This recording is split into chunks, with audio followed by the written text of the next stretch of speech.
You ask Tiger to solve. This deals with linear equations with one unknown. The final result is x equals 3.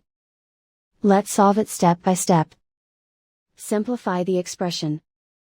Expand the parentheses. Simplify the arithmetic.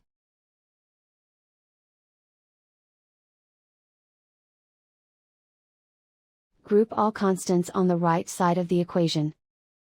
Subtract 10 from both sides. Simplify the arithmetic.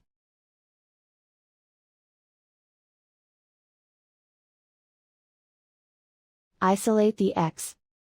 Divide both sides by 2. Simplify the fraction. Find the greatest common factor of the numerator and denominator. Factor out and cancel the greatest common factor. And so the final result is x equals 3.